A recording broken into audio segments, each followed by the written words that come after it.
Okay, settle down muna. Siyempre, bago tayo magsimula, let's have some short interview muna. Yes, quick one lang po. Ma'am, hindi, kumusta po? Okay lang. Since lahat po nakasama doon sa ceremony, pwede ko magkwento daw po sa lahat na nandito ngayon kung ano ba yung feeling mo ngayon that finally, you are now Mrs. Nila.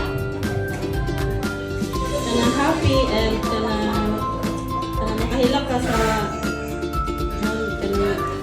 makahilak sa gugma. Tapos kana finally na paano din karon nga adlaw no kay for the past few days no kay kanang makayo ba kanang napuno pa ako sa mga worries niya na mga kung saan ka prepare na but karon happy kay ko kay makita po na ako ang mga friends, mga kauban sa trabaho, and ako mga paryente o parente. So, salamat kayo.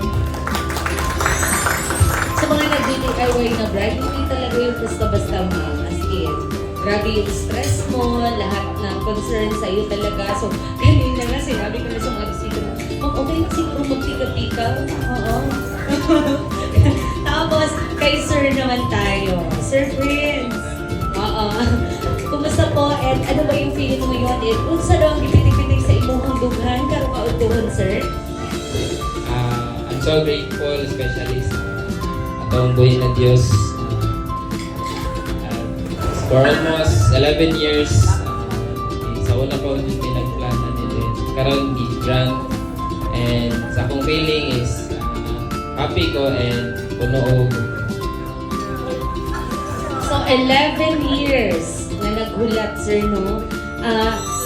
Kaya ikaw man ang nag-ingon, sir, nga 11 years na, no? Bago ba tayo tumutong sa araw na to, naaalala mo pa ba kung